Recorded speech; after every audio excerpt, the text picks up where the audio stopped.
అనేటువంటి సందేశాన్ని మనం డిసెంబర్ నెలలో ప్రారంభించుకుని ఇప్పటికీ 3 వారాలు మనం వింటూ వచ్చాం. ఇక 2024 చివరి ఆదివారంలోనికి దేవుడు మనం నడిపించారు కనుక ఈరోజు మరికొన్ని సంగతులను మనం విని మరి సమయానికి త్వరగా ముగించుకుందాం. దేవుడు పెంచిన మనుషులు. ఈ యెషయా గ్రంథం 1వ అధ్యాయం 2వ వచనం.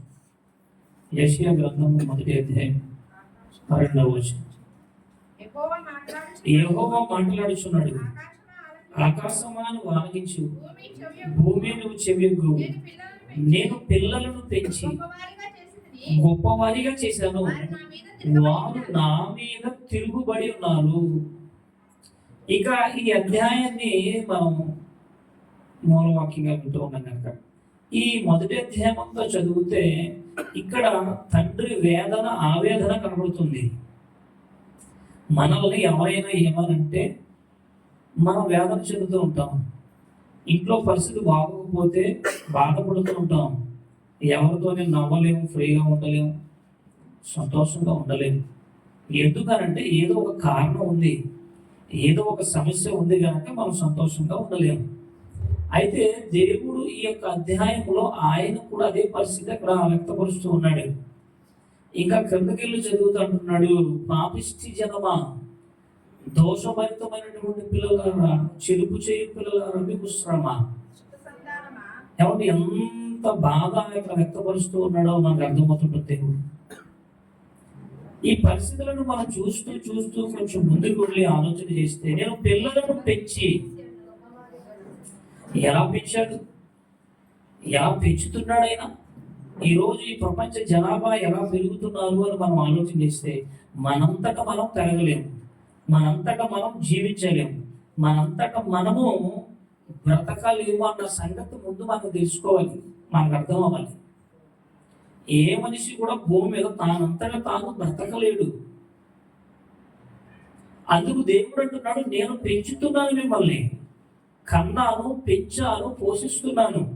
ఎలా పోషిస్తున్నావు అని అంటే, మీకు చక్కటి సమృద్ధితో మిమ్మల్ని పెంచుతున్నాను. ఏమండి, నిన్న ఉదయాన్నే వాట్సాప్కి నరేంద్ర గారు ఫోటో పెట్టారు. నేను మాకు ఈ నెలంతా కూడా ప్రతిరోజు పగలు రాత్రి కూడా ఉంటుంది. రాత్రేమో స్వార్థ కూడుకులు ఉన్నాయి, పగలు కూడా కార్యక్రమాలు ఉన్నాయి. ఎక్కడో చోటకి వెళ్ళవలసి వస్తుంది. రాత్రి 2 వచ్చారు, 2:30 టైంలో కూడా నిద్రపోతున్నాం. అర్ధరాత్రి నెలంతా అంతే.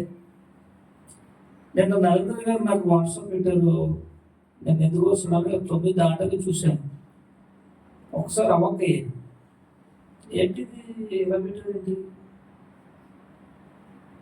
ఆయన పేరు నవీన్ గారు అనమాట. నవీన్ గారు. ఆయన నిన్న వెంటనే ఫోటో చూడగానే నేను కంగారు పడ్డాను, బాధపడ్డాను. ఈయన వయసు ఎంత? చిన్న వయసు 33 సంవత్సరాలు. 33 సంవత్సరాలు ఏంటి శ్రద్ధాంజలి. ఏమంటే మీరు మీ అందరికీ తెలుసు కదా, అయితే ఫోటో ఒకసారి చూపిస్తాను. మీ అందరికీ తెలుసు కదా, మనకి ఈ 4 ఫ్యాన్లు ఇచ్చింది ఈయనే. మా నరేంద్ర గారు, జ్యోతి గారు రిక్వెస్ట్ చేసి మా సంఘానికి ఏమైనా ఇవ్వండి, స్పాన్సర్ చేయమని అడిగితే ఈ చర్చికి ఈ ఫ్యాన్ 4 ఫ్యాన్లు ఇచ్చింది ఈయనే. ఈయన నిన్న హార్ట్ అటాక్తో చనిపోయాడు, గుండెపోటు. 10 రూపాయలు షాప్ వెళ్ళదే జేపీ సెంటర్. వీళ్ళ అన్నదమ్ముడు, వీళ్ళ నాన్నగారు. ఈయన పెద్ద ఈయన కొంచెం రాజకీయంగా పొలిటికల్ కూడా తిరుగుతూ ఉంటాడు, కానీ మంచోడు. అయితే ఈయనతో మనకి ఎక్కువ బంధం లేదు, కానీ మనకు ఫ్యాన్లు ఇచ్చారు. ఒకసారి నరేంద్ర గారు, జ్యోతి గారు వాళ్ళ ఇంటికి తీసుకెళ్ళారు. వాళ్ళు ఇల్లు ఎక్కడ కూడా తెలియదు నాకు. ఝాన్సీ గారిని, నన్ను, నరేంద్ర గారు, జ్యోతి గారు, మేము వాళ్ళు తీసుకెళ్ళి, వాళ్ళకి బాగాలేదండి ప్రార్థన చేయండి అంటే వెళ్ళాం. అప్పుడు చూసాం వాళ్ళ ఇల్లు. ఒకసారి వెళ్ళాం, అప్పుడు వాళ్ళు తీసుకెళ్తామని నరేంద్ర గారు. వెళ్ళి ప్రార్థన చేసి వాళ్ళకి బలపరిచి వచ్చాం. తర్వాత షాప్లో ఎప్పుడైనా కనపడితే చాలా ఆప్యాయతగా మాట్లాడేవాడు. ఒకవేళ ఏదైనా సామాన్లు తీసుకున్నా సరే తక్కువ ఇవ్వండి మాస్టర్ గారు అని చెప్పి తక్కువ రేటు తీసుకునేవాడు. నేను అనేవాడు తీసుకొని పర్వాలేదంటే పర్వాలేదండి అంటే చాలా సైలెంట్ మనిషి. నాకు అంతగా ఇంకా బంధం లేదు, కానీ కొంచెం ఈయన కోసం నాకు తెలుసు. మరి నిన్న ఉదయం తెల్లవారు మరి ఎప్పుడు జరిగిందో తెలియదు, కానీ నన్ను జ్యోతి గారు ఫోన్ చేశారు. నేను చేద్దాం అనుకున్నాను నరేంద్ర గారికి ఫోటో చూసి. జ్యోతి గారు, పెద్ద జ్యోతి గారు ఫోన్ చేసి అన్ని గారి పరిస్థితి అంటే మేము రాలేకపోయాం. సర్లే ఈరోజు వద్దామంటే ఈరోజు అవకాశం లేదు, ఏదో ఒక రోజు వెళ్దాం అని చెప్పేసి అనుకున్నాను. నిన్న వెళ్ళాలి అనుకున్నాను, ఫోన్ చేయగానే నిన్న వెళ్ళలేకపోయాను. హార్ట్ అటాక్ అండి, గుడిపోటు 33 సంవత్సరాలు. ఇద్దరు పిల్లలు, ఇద్దరు చిన్న పిల్లలు, పెద్ద వయసు కాదు, బలమైన ఆయన. అసలు ఎటువంటి బలం ఏం లేదు. చక్కగా వాళ్ళు మంచి షాప్ పెట్టుకుని అన్నయ్య, తమ్ముడు, అన్నయ్య, వాళ్ళ డాడీ, వాళ్ళు ముగ్గురు మంచి బిజినెస్ చేస్తారు. మంచి ఇల్లు ఉంది, పెద్ద ఇల్లు ఉంది డాక్టర్ సుబ్రహ్మణ్యం గారు వీధిలో. నా ఫోటో చూడగానే చాలా బాధ అనిపించింది. చిన్న వయసు కదా, గుడిపోటు ఏంటి. గడిచినటువంటి ఆదివారం కొత్తపేరు కాలనీలో ఒక ఆయన ఉంటాడు, సొన్నం, వాళ్ళ పేరు కోసం పొల్లయ్య. అతడు మనల్ని చాలా ఇబ్బంది పెట్టాడు. కొత్తపల్లి కాలనీలో చర్చి కట్టేటప్పుడు ఒక విషయం చెప్పాలంటే, చర్చి తగలబెట్టింది అతనే తెలిసింది. మనం పాకుండేది అక్కడ, చిన్న పాకేసి అగ్గిపెట్టలాగా మట్టి గోడలు కట్టి కర్రలు వేసి పాకేసి తాటకు పాకుండేది ఫస్ట్. అక్కడ ప్రార్థన పెట్టినా, ఏదైనా చిన్న మీటింగ్ పెట్టినా చాలా గొడవ పెట్టివాడు, కేకలు వేసి బూతులు తిట్టేవాడు భాషలో. నాకేం అర్థమయ్యేది కాదు. తర్వాత తన భార్య, పిల్లలు మారారు. అయితే తన కూతురు అత్తోరింటికి వెళ్ళిపోయినా అక్కడ వెళ్తూ ఉంటుంది. ఇక్కడ మాత్రం మన కొత్త పిల్లలు మా దగ్గరకు వస్తుంది, వాళ్ళ మిస్సెస్, వాళ్ళ ఆవిడ, తన భార్య. అతడు గత ఆదివారం మేము చూసాం. ఆదివారం వెళ్తూ చర్చికి వెళ్ళేటప్పుడు అక్కడ కూర్చుంటాడు. ఎప్పుడు ఫుల్ డ్రింక్, ఎప్పుడు ఆన్లో ఉంటాడు, పగలో నైట్ కూడా చుట్టగా ఇస్తాడు. మన ఆదివారం మేము వెళ్తూ అప్పుడు అక్కడ వృత్తుల దగ్గర ఆ లోక గారు కొట్టు దగ్గర కూర్చున్నారు. కూర్చుని చుట్టగా కలుసుకుంటున్నాడు. అదే చూసాం అయింది. ఇక ప్రార్థన చూసుకుని వచ్చేసాం. తెల్లవారిసరికి సోమవారం ఉదయం తన భార్య లేపుతుంది. ఇదేంటి పొద్దుటే లేచి వెళ్ళిపోతాడు దుకాణం దగ్గరికి, ఇంకా లేవలేదేంటని లేపేసరికి ఆయన నిద్రలో ఎప్పుడు కూడా తెలియదు. ఫుల్ డ్రింకర్, ఎప్పుడు తాగుతూనే ఉంటాడు. వాళ్ళ ఆస్తులు ఉన్నాయి, వాళ్ళ పొలాలు ఉన్నాయి, ఎకరాల పొలాలు ఉన్నాయి. దేవుడు అంటే అస్సలు నచ్చదు. నన్ను ఎన్నిసార్లు తిట్టాడు, బూతులు తిట్టాడు, పచ్చింది. నేను చెప్పాను, బాబాయ్ గారు ఆయన ఎన్ని తిట్టినా కూడా చెప్పేవాడిని, సరే బాబాయ్ గారు సొమ్ము తగ్గించేస్తాం అంటే అలాగే తగ్గించుకొని అలాగే సమాధానం చెప్పేవాడు. ఆ లోపల ఊర్లో ఎక్కడో మనసులో ఎవరిలో రానివాడు, ప్రార్థన పెట్టినవారు. ప్రార్థన అంటే నచ్చదు. అలాంటి చోట దేవుడు మరి మంచి సంఘాన్ని ఇచ్చాడంట. చక్కటి మందిరాన్ని కట్టడం దేవుడు కొరకు చూపారు. చివరికి ఆయన కూడా పోయిన ఆదివారం రాత్రి నిద్రలో చనిపోయాడు. ఎప్పుడు చనిపోయాడో తెలియదు. నిద్రలోనే తెల్లవారి భార్య లేపుతుంటే. ఈ నవీన్ గారు కూడా 33 సంవత్సరాలు, ఇద్దరు పిల్లలు. ఎప్పుడు కష్టపడతారు వాళ్ళు, అందరితో సంతోషంటారు, చక్కగా సమాధానం మాట్లాడుతూ ఉంటుంది. ఒకసారి మనం గొడవ ఎందుకు మనకి అంటే, 2024వ సంవత్సరం చివరి ఆదివారం. ఇప్పటికీ మన జీవితంలో ఎన్నో ఏళ్ళు గడిచిపోయాయి. 20, 30, 40, 50, 60, 70, 80 ఏళ్ళు గడిచిపోయాయి. ఇప్పటికీ సాగించేసాం. 2024 చివరి ఆదివారం ఇది, లాస్ట్ ఆఖరి ఆదివారం. ఇక కొత్త సంవత్సరం దేవుడు మన కొరకు సిద్ధపరుస్తున్నాడు. ఇప్పుడు వీళ్ళని చూడలేదు, పొల్లయ్య గారిని చూడలేదు, నవీన్ గారిని చూడలేదు. 2024లోనే వారి జీవితం ముగింపు అయిపోయింది. దేవుడు మనకి ఇంకా ఎందుకు ఇస్తున్నాడు? ఇస్తున్నాడు అంటే నువ్వు మారాలి. ఎందుకు దేవుడు మనకి ఆయుష్ని ఇస్తున్నాడు, ఎందుకు పెంచుతున్నాడని మనం ఆలోచన చేస్తే చివరి ఆదివారంలో నువ్వు వాక్యాన్ని నెరవేర్చాలని, వాక్యములో ఇంకా ఎదగాలని, ఫలించాలని, అభివృద్ధి పొందాలని దేవుడు దీర్ఘశాంతంతో ఎదురు చూస్తున్నాడు అన్న సంగతి మనం మర్చిపోకూడదు. దేవుడు మనకి అన్ని ఇచ్చాడు సమృద్ధి, కానీ ఆయన పట్ల మనం కృతజ్ఞత కలిగి ఉండి ఆయన వాక్యాన్ని నెరవేర్చగలుగుతున్నామా లేదనేది మనం ప్రశ్నించుకోవాలి. చివరి ఆదివారం ఇంకా కొత్త సంవత్సరం రాకుండానే వీళ్ళ జీవితాలు ముగిసిపోయాయి. ఇంకా మనకి కనిపించిన వాళ్ళు ఎందరో, మనకి తెలియని వాళ్ళు ఎందరో. తెలియని వాళ్ళు అంటే మనం పట్టించాం, ఎవరో. తెలిసిన తర్వాత బాధపడతాం కదా. దేవుడు వల్ల దేవుని వాక్యాన్ని ఎప్పుడూ కూడా మనం మర్చిపోకూడదు. దేవుని సన్నిధి సహవాసాన్ని మనం ఎప్పుడు నిర్లక్ష్యపరచకూడదు. మనకి ఎన్నో పనులు ఉంటాయి, మీకు ఎప్పుడు అది చెప్తాను. వాటన్నిటిని పక్కన పడేయాలి. పెంటగా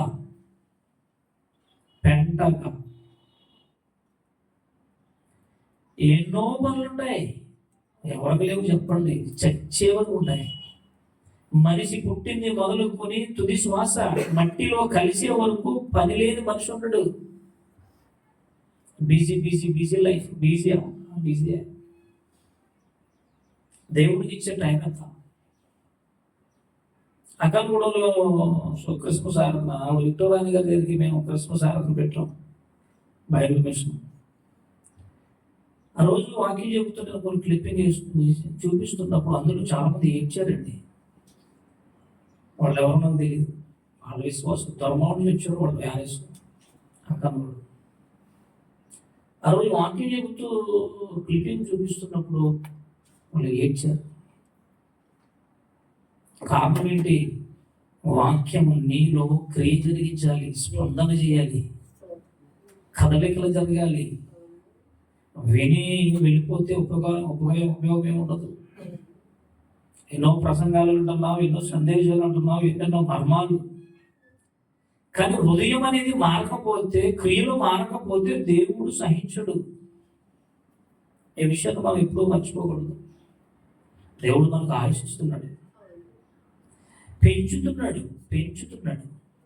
మనం ఎక్కడ పెరగగలం? మనకేముంది చెప్పండి? మన వల్ల ఏం కాదు కదా.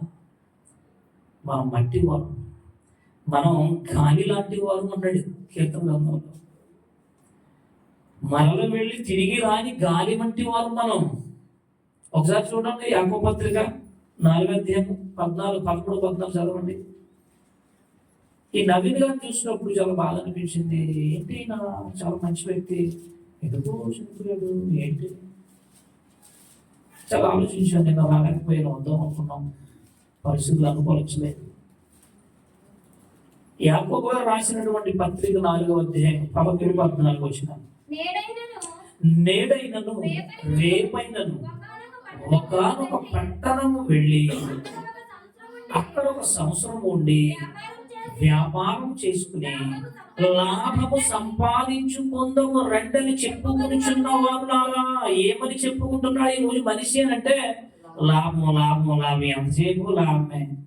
ఒక సన్నిధి ఉండదు, సహవాసం ఉండదు, ఆత్మీయ జీవితం ఉండదు. ఈరోజు క్రైస్తవుల పరిస్థితి అదేనండి. ఏదో వచ్చామా వెళ్ళిపోయామా, విన్నామా వెళ్ళిపోయామా. ఆత్మీయ జీవితం కావాలి ఈరోజు. రేపేమి 14, రేపేమి సంభవిస్తుందో, రేపేమి జరుగుతుందో నీకు తెలీదు. మన జీవితాలు ఏపాటివి? ఇప్పుడే కనబడతాం, తర్వాత కనిపించాం. నవీన్ గారు కనిపించలేదు. భార్య, పిల్లలు, కుటుంబం రోధిస్తూ ఉంటారు. నీ జీవితం, నా జీవితం, మన జీవితం ఎలాంటిది? విర్రవిగిపోయే జీవితం కాదు ఇది. బుడగా గాలి. రేపు ఉంటావో పోతావో తెలీదు. రేపు ఏమి జరుగుతుందో మీకు తెలియదు. మీ జీవితం ఏంటి? ఏపాటిది? వారంటీ గ్యారంటీ లేదు. బుడగ జీవితం, పువ్వు జీవితం, నీడ జీవితం. ఇలాంటి జీవితాన్ని కలిగి జీవిస్తున్న మనం ఎంత జాగ్రత్తగా ఉండాలి అనే ఆలోచన ఈ రోజు మనుషులకు లేదండి. మన కళ్ళ ముందు ఎందరో కలిసిపోతున్నారు కదా. దేవుడు మనల్ని ఉంచాడు. మనల్ని ఎందుకు నిలబెడుతున్నాడు అని అంటే దేవుడు మన మార్పు కోసం చూస్తున్నాడు. మన ఆధ్యాత్మిక ఎదుగుదల కోసం చూస్తున్నాడు. మన స్పందన కోసం చూస్తున్నాడు. ఆయన పట్ల కృతజ్ఞత కలిగి ఉండాలని చూస్తున్నాడు. రేపేం జరుగుతుందో మీకు తెలియదు. అంతలో కనబడతారు, మళ్ళా అంతలో మాయమైపోతారు. ఆవిరి లాంటి జీవితాలు. మన సర్టిఫికెట్ లేదు, మనకి లైసెన్స్ లేవు, మనకి మన జీవితం వారంటీలు కార్డులు లేవు మనకి.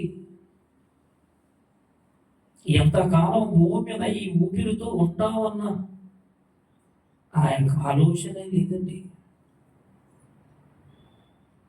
ఏం జరుగుతుంది? సంవత్సరం వెంబడి సంవత్సరాలు సంవత్సరాలు సంవత్సరాలు సంవత్సరాలు ఎన్ని సంవత్సరాలు గడిపేసాం మన జీవితంలో స్వేచ్ఛగా. దేవుడు అవకాశం ఇస్తున్నాడు. నేను పెంచుతున్నాను. నేను పిల్లలను కని పెంచి గొప్పవారిగా చేస్తే వారు నా మీద తిరుగుబాటు. ఏం చేశాడు దేవుడు మాకు? ఏం చేశాడు దేవుడు మాకు? ఏం మేలు చేశాడని దేవుడిని నమ్ముకోవాలి మేము. ఏ ఘనకార్యం చేశాడని మేము చర్చి మందిరానికి రావాలి. ఇదేగా మానవ ఆలోచన. సంఖ్యాకాండం 11వ అధ్యాయం 4వ వచనం చదువుతాం. ఇశ్రాయేలు జనాంగం గూర్చి దేవుడు ఎంత ఆనందపడ్డాడు. అబ్రహాము దేవుడను, ఇస్సాకు దేవుడను, యాకోబులకు నేను తండ్రిగా గొప్పగా చెప్పుకున్నటువంటి ఆ జనాంగం ఏం చేశారు? ఇది ఒక వార్తను చదువుకున్నాం. ఒకసారి చదవండి, ముందుకెళ్ళిపోతాం. వారి మధ్యనున్న మిశ్రిత జనము.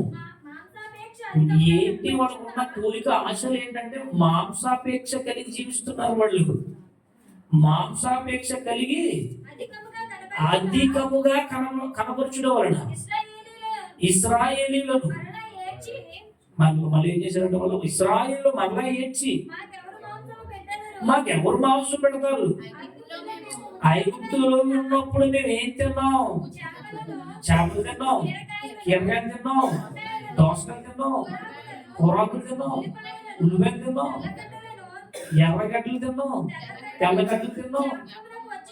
అవన్నీ గుర్తొస్తాయంట. అందుకే సామెతలు 23లో కనపడుతుంది మనకి. తిండి పోతూ పోయిన ఎడలా నీ గొంతుకు ఒక పీక కత్తి పెట్టుకో.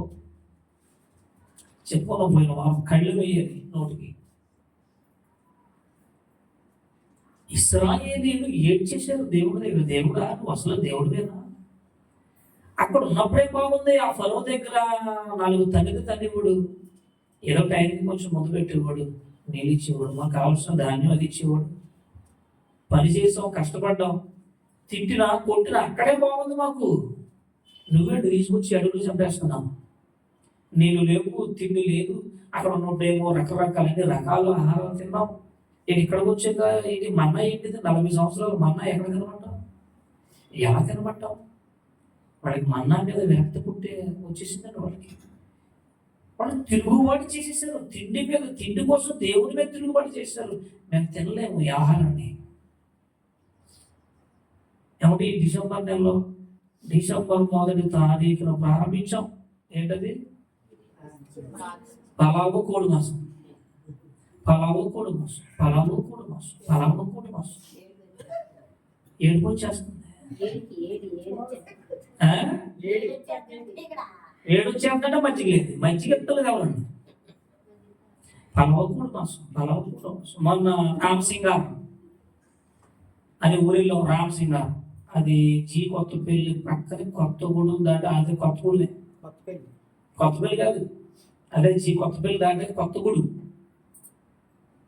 మా రోడ్డు ఎవరికైనా తెలుసా? అసలు మా జీవితంలో ఇప్పుడు వెళ్ళలేదన్నా చూద్దాం.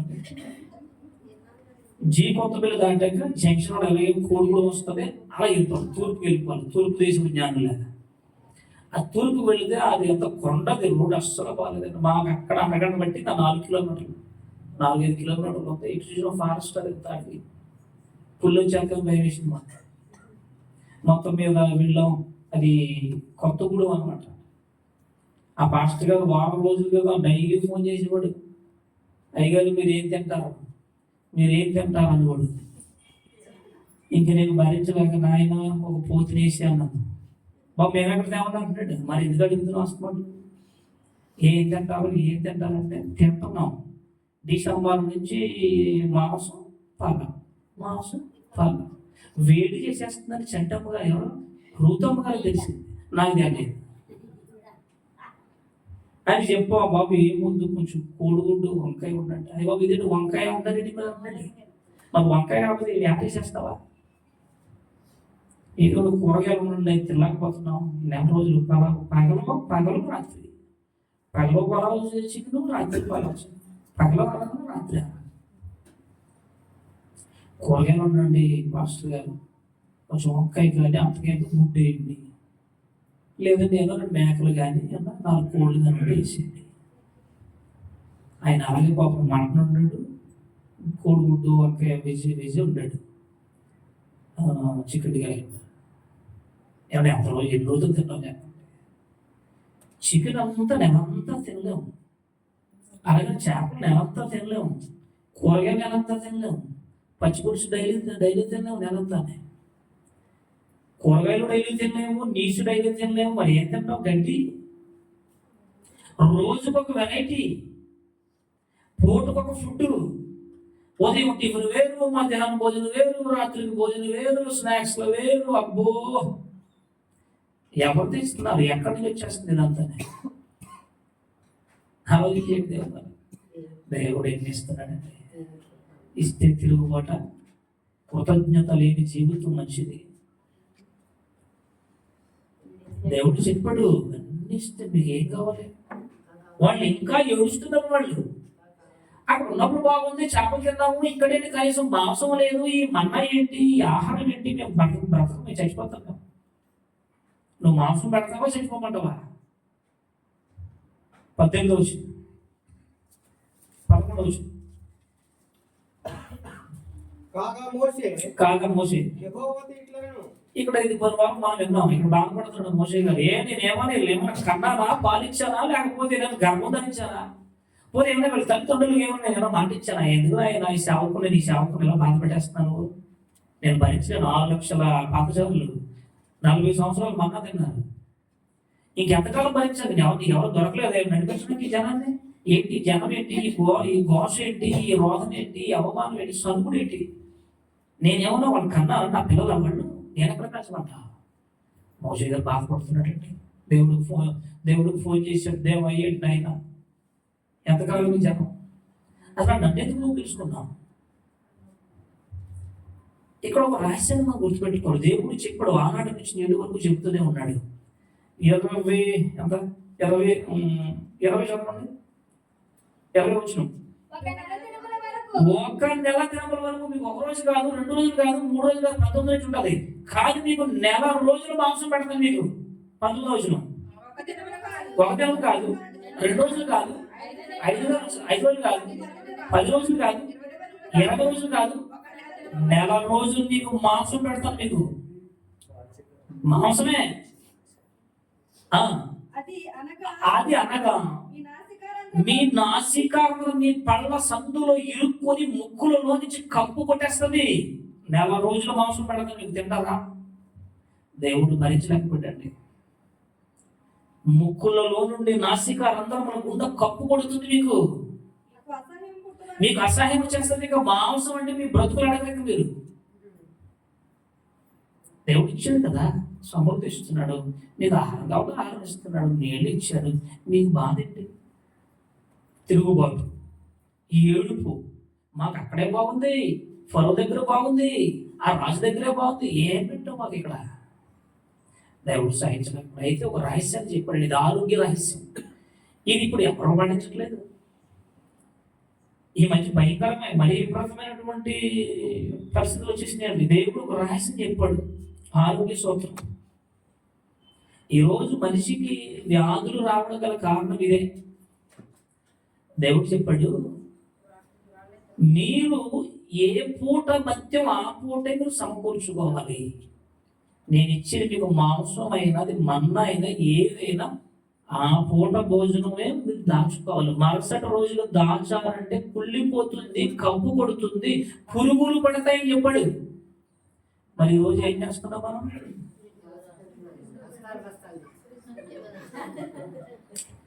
రూతమ్మ గారి దగ్గర బస్తాలు, నా దగ్గర ఒక బస్తా లేదు. బస్తాలట ఏమండి, అక్కడ ఇక్కడ ఫ్రిడ్జ్ లో, కోల్డ్ స్టోర్ లో ఎన్ని ఎన్ని ఎన్ని ఎన్ని ఎన్ని దరిద్రపు తింటే నిలవ తిన్నాదంట వచ్చిన రోగం. ఎలాగంటే బాగుంది మళ్ళీ. ఆరోగ్య రహస్యం దేవుడు చెప్పిన ప్రధాన సూత్రం ఉండేది. ఎప్పటికప్పుడు వండుకుని వేడివేడిగా తినాలి.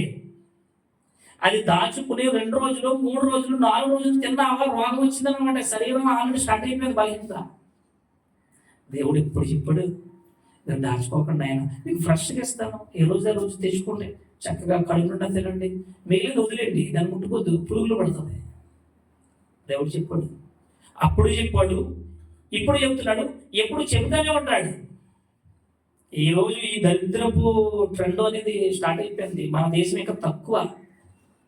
ఇతర కంట్రీస్, ఇతర దేశాలు చూస్తే వాళ్ళు దాచుకుని వారం రోజులు, 10 రోజులు ఎప్పుడు దొరకనట్టే. అసలు ఇంక దొరకడానికి పోయి ఫుడ్ ఇది పక్క దేశం తెచ్చుకోవాలి అన్నట్టుగానే ఉంటుందండి ఈరోజు మానవ సమాజం. ఈ పక్క దేశాలు దరిద్రం అంతా మన దేశానికి వచ్చేసింది. మన దేశంలో మన వాళ్ళు కూడా లేదు. మళ్ళీ రేపు ఏమంటుకుంటాంలే, దాచుకుంటే పోలే 4 రోజులు. అక్కడ స్టార్ట్ అవుతుంది శరీరం, రోగాలు అనేది స్టార్ట్ అయిపోతుంది. అందుకే మనం అప్పటికప్పుడు వేడి ఆహారం తినాలి. ఏదైనా దేవుడు చెప్పాడు, నేను చెప్పలేదు, దేవుడు చెప్పాడు. ఏమంటే ఈ గర్భవతి స్త్రీ ఉంటుంది, పొరటాలు బాలింతలకి నిల్వ పెడతారా, ఫ్రిడ్జ్లో పెట్టి బాగా సవ్వగా కూల్చి పెడతారా, ఉడికిపోతుంది, కన్నోడు పోతాడు, పుట్టినాడు. అప్పుడు వండి గోలు వెచ్చవచ్చు విడివిడిగా పెట్టాలి. డాక్టర్ మొత్తుకుంటున్నారు, బాబు ఉదయాన్నే లేవగానే కొంచెం గోరువెచ్చ నీళ్ళు తాగన్నాయా, డైలీ గ్యాస్ ఫ్రీ పోతుంది, తర్వాత కడుపు కొంచెం ఫ్రీ అవుతుంది, జీర్ణం బాగుంటుంది, అన్నీ బాగుంటాయి. వేడి నీళ్ళు తాగుతున్నాయి. అంటే వేడి నీళ్ళు శరీరానికి ఎంత ప్రయోజనం, ఎంత ఆరోగ్యం ఉంటుందో డాక్టర్ చెప్పారు. డాక్టర్ చెప్పకపోతే చెప్పాడు దేవుడు. ఎవరు విన్నారు? ఆహారం ఎప్పుడు కూడా ఎప్పటికప్పుడు వండుకుని తినాలి, లేక మానేది. చక్కగా ఉదయం వండుకున్నాం తినండి వేడిగా, మళ్ళీ సాయంత్రం వండుకుని వేడిగా తినండి. ఆరోగ్యానికి మంచిదండి. హాస్పిటల్కి వెళ్ళాం, కొంచెం గోరుగా వేడి నీళ్ళ వల్ల ఎన్ని ప్రయోజనాలు ఉన్నాయో మీకు తెలుసు, నేను చెప్పక్కర్లే. వేడి నీటి వల్ల గోరువెచ్చని నీళ్ళు ఎంత ఆరోగ్యం ఉందో, అంత బాగోమని. ఒత్తి నీళ్ళు తాగకుండా ఇది నీళ్ళు తాగకుండా రోగం అనేది రాదు మనకి. నీళ్ళు ఎక్కడ తాగుతాం? దేవుడు చెప్పాడు ఇశ్రాయేలుకి, దాచుకోకండి, అది మీ పళ్ళ సందులో ఉండి ముక్కులలో నుంచి కంపు కొట్టి చంపేస్తాం మిమ్మల్ని. 23 వచ్చిన అందుకు యెహోవా మోషేకి అట్లను, యెహోవా బాహుబలము తక్కువైనదా? ఇప్పుడు చూస్తా చూడు. బయటకు వచ్చి చెప్పాడు. 23 33. అప్పుడు మోషే ఇశ్రాయేలు పెద్దలను పాలెంలోకి వెళ్ళింది. తర్వాత యెహోవా సన్నిధి నుండి ఒక గాలి బయలుదేరింది. గాలి సముద్రములో నుండి పూరేడు పిట్టలు పక్షులు రప్పించి పాలెము చుట్టూను ఇటువైపున అటువైపున కూడా దిన ప్రయాణమంతా దూరం వరకు భూమి మీద 2 మూరల ఎత్తు పిట్టలు పక్షులండి. తినండి, తినకపోతే చంపేస్తున్నారు దేవుడు. మాంసం చేస్తున్నారు కదా, తినండి. ఇసుక రేణువులు అంత చెప్తే మీకు మళ్ళీ కీర్తనలో ఉంటుంది ఇదే మాట. 2 ఎత్తు 2 మూరల ఎత్తు అంత పడిపోయి అంత పెట్టలో తినండి. మాంసం ఎప్పుడు తిండి కోసమే కదా మీరు చేసేది. చంపేస్తాను తినకపోతే. నేను దేవుడు అనుకున్నారా, గాలికి తిరిగేవాడు అనుకున్నారా? అసలు నా మహిమను మర్చిపోయి తిరుగుతున్నారు మీరు. ఇప్పుడు చెప్పండి. కావున జనులు ఆ దినమంతయు, ఆ రాత్రంతయు, మరుసటి దినమంతయు లేచి ఆ పూరేళ్ళు కూర్చుకొనిచుండగా, తక్కువ కూర్చుకున్నవాడు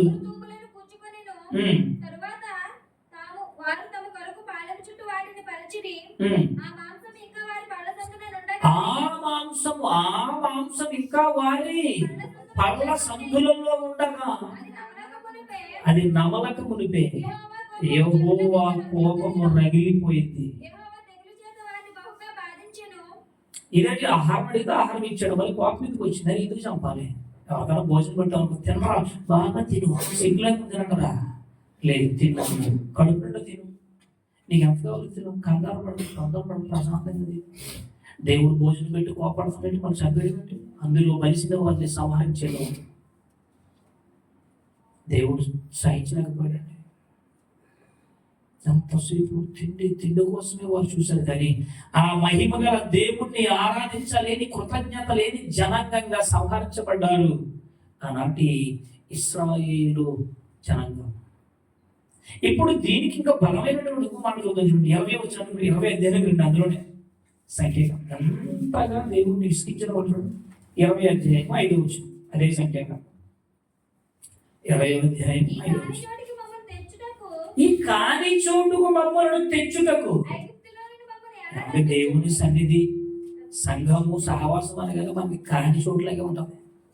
చాలా ఇబ్బందిగా ఉంటుంది, కష్టంగా ఉంటుంది. ఏమంటే దేవుని మందిరానికి వస్తే ప్రశాంతంగా ఉంటుందండి. కాసేపు గంటలు దేవుని సన్నిధిలో గడిపితే బాగుంటుంది అనుకుంటారు. ఎలా ఆదివారం వచ్చేసింది, వెళ్ళాలంటారా?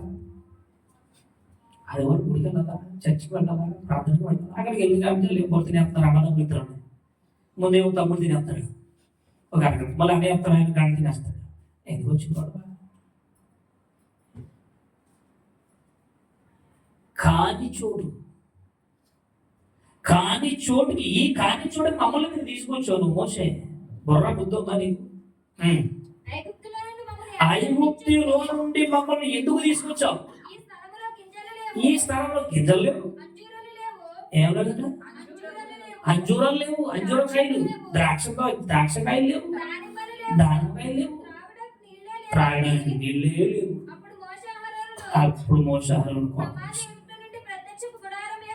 చాలు, ఇంకెప్పుడు తిడతాం, ప్రార్థన చేయడం మోసే. దేవా ఏంటి జనం ఏంటి, ప్రజలు ఏంటి, ఎందుకు ఈ జాబ్ ఏంటి, నాకు ఈ బాధ ఏంటి? ఎవరు దొరకలేదు, నన్ను తీసుకొచ్చి పెట్టే వీళ్ళ దగ్గర 6 లక్షల పాదచారులు. ఎక్కడ పెట్టన నేను వెళ్ళే భరించలేకపోతున్నాను. అందుకేనండి మోషే సాత్వికుడు. అంత ఓర్పు రోజు మాకుందా? ఎవరన్నా ఏమన్నట్టు తట్టుకోలేదు, కనీసం ఒక గంట సేపు కూర్చోలేదు. అన్ని ప్రాబ్లమ్సే. మోషే ఇన్ని సంవత్సరాలు 40 ఏళ్ళు బాధపడ్డాడండి, సహించాడండి, ఓర్చుకున్నాడండి. వాళ్ళు ఏమడుగుతున్నారు? అక్కడేమో ద్రాక్ష పళ్ళు, అంజూరపు కాయలు, రకరకాల ఫ్రూట్స్ ఉన్నాయి. ఈ అడుగులు చంపేస్తున్నాడు మమ్మల్ని. కొండలో ఏముంటాయి మరి? ఇక్కడ అడవిలోకి వెళ్తే మంచిగా దొరుకుతాయా? ఎడారిలో ఏమైనా దొరుకుతాయా? అసలు ఎక్కడ ప్లేస్ లేదా? అసలు మమ్మల్ని ఎక్కడ తీసుకెళ్ళాల్సిన అవసరం ఏమొచ్చింది? దేవుడు సహించడానికి చంపేశాడు వాళ్ళు. తిరుగుబాటు జనాంగం. నేను పిల్లలను పెంచి గొప్పవారిగా చేస్తే వారు నా మీదే తిరుగుబాటు. ఇప్పుడు కీర్తనలో రండి, ఇప్పుడు కీర్తన గ్రంథం 78వ కీర్తన అంతా తిరుగుబాటు. అక్కడ ఇంకా బాగేశాడు బ్రాంచ్ దేవుడు. కీర్తన చూడండి, నేను మాట చూసుకుని ముగించుకున్నాం, టైం అయిపోయింది. కీర్తన గ్రంథం 78 22వ వచనం చదువుదాం. 22వ వచనం. వారు దేవుని యందు విశ్వాసం ఉంచలేదు, ఆయన దయచేసిన రక్షణను నమ్మలేదు. ఆయనను ఆయన బాధపడలేదు. సర్లే నా పిల్లలు కదా, అయినా వాళ్ళకి ఆకాశం నుండి వాళ్ళకి ఆహారం ఇచ్చాడు, అంతరిక్షంలో ద్వారములు తెరిచి ఆహారమునకై ఆయన వారికి మన్నా ఇచ్చాడు. ఆకాశ ధాన్యాల వారికి అనుగ్రహించాడు. దేవదూతల ఆహారం ఇచ్చాడు. భోజన పదార్థములను ఆయన వారికి సమృద్ధిగా పంపెను. ఆకాశమందు తూరుగాలి ఆకాశంలో తూర్పుగాలి లాగా విసర్గ చేశాను. తన బలము చేత దక్షిణపు గాలి రప్పించాడు. ఇక్కడ రాశాడండి, రాయబడింది. ఎంత మాంసం? బూడిదంత. బూడిదంటే ఇలా చేతితో పట్టుకుంటే అంత బూడిద వస్తుంది. ఆ ధూళి సుడిగాలు వచ్చింది అనుకోండి, సుడిగాలి దుమ్ము. సుడిగాలు రాగానే చూడండి అంతా చుట్టూ వెళ్ళిపోతుంది, భయపడిపోతుంటాం మనం. దుమ్ము ధూళి అలా వేసిపోతుంటాం. ఏంటది? ధూళి అంతా విస్తారమైన మాంసం. ఇంకా ఏంటి? సముద్రం అంతా ఇసుక రేణువులంతా విస్తారముగా రెక్కలు కలిగిన పక్షులు పెట్టరు వారికి ఇచ్చేశాడు దేవుడు. వారి పాలెంలో పడాలని దేవుడు ఆజ్ఞాపిస్తే అవన్నీ వచ్చి వాళ్ళ దగ్గరికి వచ్చేసాయి. ఈ మనం ఇదేంటిది, ఇదే బట్టి వెళ్తాం కొడతాం పక్షుల్ని. మొత్తం అది బట్టి వెళ్ళి కొట్టగా ఏదో పక్షి వెళ్ళిందనుకో, అమ్మయ్య ఓ పెట్ట దొరికింది అంటే ఒక్కో చోట ఒకలా మాట్లాడు. అందుకే నేను మాట్లాడతాడు. అసలు మీరేమంటారు? ఏమంటారు? అది పట్టుకెళ్ళి మొత్తం మీద కొట్టగానే అది ఏం చేస్తాడు? ఎక్కడో ఉంటాం పక్షి కొట్టగా మొత్తం ఎక్కడో దొరుకుతుంది. అమ్మయ్య ఓ పక్షిని సంపాదించుకున్నాను, చక్కగా కాల్చుకుని అంత ఉచ్చులు పెడతారు అక్కడ అడవిలో. ఆ ఉచ్చులో శవల పిల్లలు పడతాయి, కుందేలు. ఒకటి పడ్డదంటే ఆనందం. ఒకదానికి ఒక పక్షికి ఒక కుందేలుకి ఎంత ఆనందమా? దేవుడు ఇసుక రేణువులండి, ఇసుక లెక్క పెట్టలేదు. మాంసం పక్షులు చేసాడు. తినండి. కరువు తీరిపోవాలి. వారి దండు మధ్యను వారి నివాస స్థలముల చుట్టూను ఆయన వాటిని వ్రాల చేశారు. వారు కడుపార తిని తనిసిరి. వారు ఆశించిన దానిని ఆయన అనుగ్రహించాడు, ఇచ్చాడు. వారి ఆశ తీరక మునిపే ఆహారం ఇంకా వారి నోళ్లలో ఉండగానే దేవుని కోపము రగులుకునేను. వారిలో బలిసిన వారిని ఆయన చంపేశాడు. ఎంత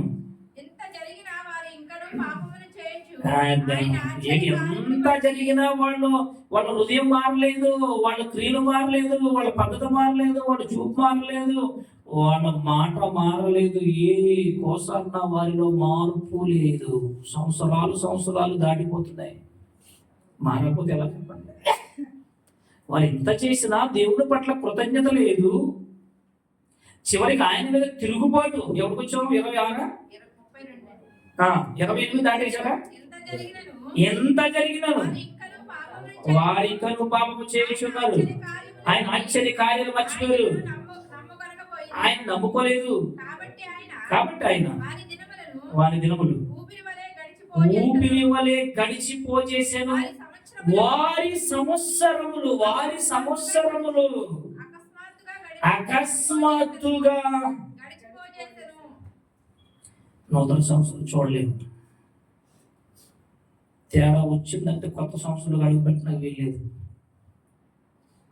ఎందుకు? మార్పు లేనప్పుడు, క్రియలు లేనప్పుడు, విశ్వాసము లేనప్పుడు, ఆత్మీయ జీవితం లేనప్పుడు ఎందుకు ఓపిక ఉంచాలి? నూతన సంవత్సరం చూడకుండా తీసుకెళ్ళిపోతా దేవుడు అంటున్నాడు. విసుగు పుట్టిందండి వాళ్ళకి. చివరికి 36 వచ్చింది. ఆయనను వారి హృదయము ఆయన ఎడల స్థిరముగా లేదు. ఆయన నిబంధనను వారు నమ్ముకొనక గైకొనలేదు.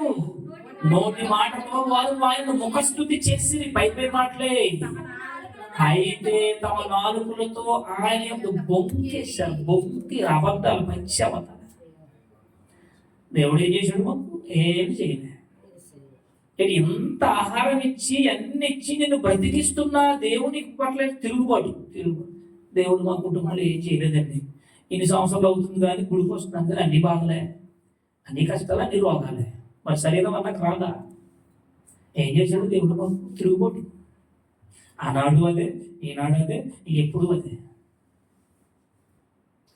మరి చివరికి ఎలాంటి భయంకర పరిస్థితికి వెళ్ళిపోయారు. అయితే ఆయన నిబంధన వారు నమ్మకు. వాత్సల్యపూర్ణుడైన వారిని నశింపజేయక వారి దోషము పరిహరించు వాడు. తన ఉగ్రతని ఏమాత్రం రేపుకొనక దేవుడు వారు జ్ఞాపకం చేసుకుని సర్లే నా పిల్లలు కదా ఆయన అంటున్నాడు. అక్కడ ఆ మాట చూడండి, తన 39. తన ఉగ్రతను ఏ మాత్రము రేపు కొనక పలుమార్లు కోపం అణుచుకున్నాడు. దేవుడే అణుచుకుంటున్నాడు కానీ మనం రెచ్చిపోతున్నాం. దేవుడు అణుచుకుంటున్నాడు. నా పిల్లలు కదా, ఒకసారి పిల్లల మీద బాగా కోపం వచ్చేస్తుంది. మన పిల్లలు కదా, అది చిటక్కొట్టినట్లు చేస్తుంది. మళ్ళీ ఏమనుకుంటుంది, సర్లే వాడు తెలియదు చేసేది ఏం కొడతాం, ఊర్లే నా పిల్లడేగా, నా పిల్ల ఏం కొడతాం నా పిల్లల్ని. దేవుడు అణుచుకుంటున్నాడు.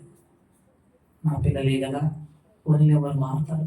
ఈ సంవత్సరం కాకపోతే వచ్చే సంవత్సరం మారుతారు, ఈ ఆదివారం కాకపోతే వచ్చే ఆదివారం మారుతారు. వాళ్ళు ఆత్మీయ జీవితంలో ఎదుగుతారు, వాక్యాన్ని నెరవేర్చని ఎదురు చూస్తూనే ఉన్నాడు ఆయన. అందుకే వారి సంవత్సరంలో ఏం చేసేసాడు, వారి సంవత్సరములు అకస్మాత్తుగా గడిచిపోయేసాను. ఏమంటే అప్పుడే సంవత్సరం వచ్చేసిందా, అప్పుడే ఆదివారం వచ్చేసిందా, ఏంటి ఇలా వెళ్ళిపోతుంది, ఏంటి కాలం ఇలా జరిగిపోతుంది, కాల చక్రం ఎంత స్పీడ్గా తిరిగేస్తుంది. వారి సంవత్సరములు గడిచిపోజేసాను అకస్మాత్తుగా. ఇంక ఈ అధ్యాయం అంతా మీరు ఇంటికి చదువుకోండి, చాలా భయంకరంగా ఉంటుంది. అరణ్యమున వారు ఆయన మీద ఎన్ని మార్లు తిరుగుబడివి, ఎడారి ఎందు ఆయన ఎన్ని మార్లు దుఃఖపెట్టివి. మాటి వారు దేవుడిని శోధించేది. దేవుడు అంటే ఎలా ఉన్నాడు, దేవుడి మీద తిరుగుబాటు చేసేంత ధైర్యవంతుల వాళ్ళంత అర్హత కలిగిన వాళ్ళు మనం. అక్కడ ఒక మాట ఉంది, గాలి మరలి వెళ్ళి తిరిగి రాని గాలి వంటి వారు అన్నాడు.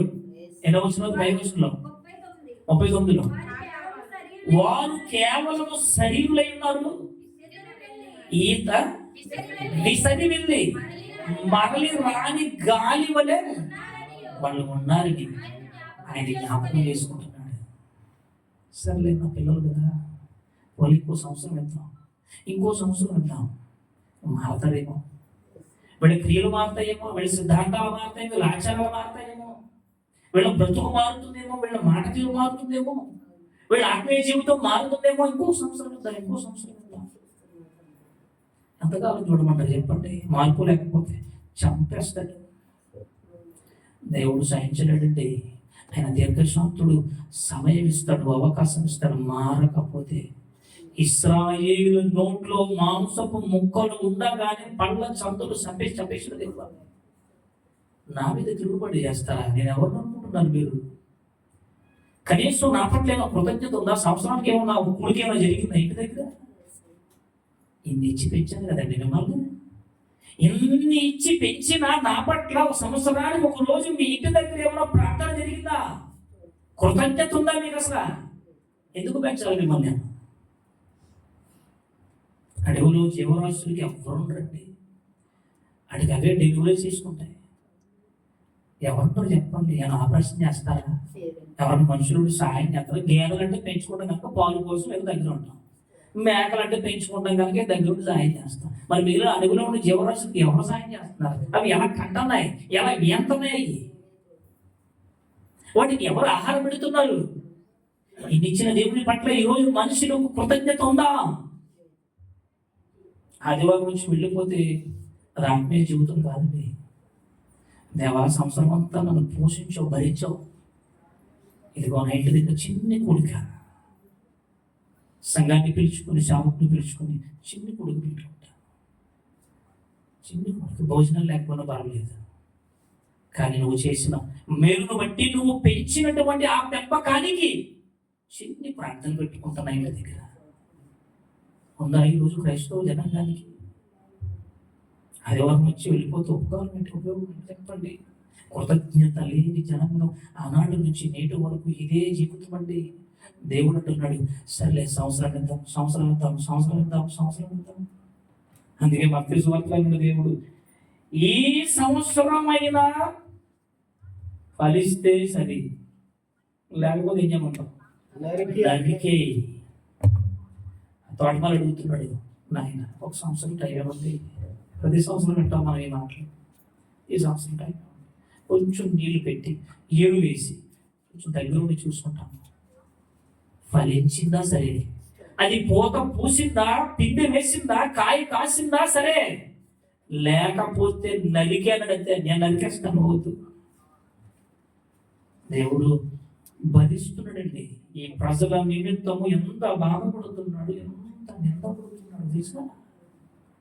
అదే యెషయా గ్రంథం మొదటి అధ్యాయమంతా ఎందుకు చెప్తున్నా? యెషయా గ్రంథం మొదటి అధ్యాయమంతా మనుషుల పట్ల దేవుడు పడుతున్న ఆవేదన. పాపిష్టి జనంగా మాట్లాడు అక్కడ.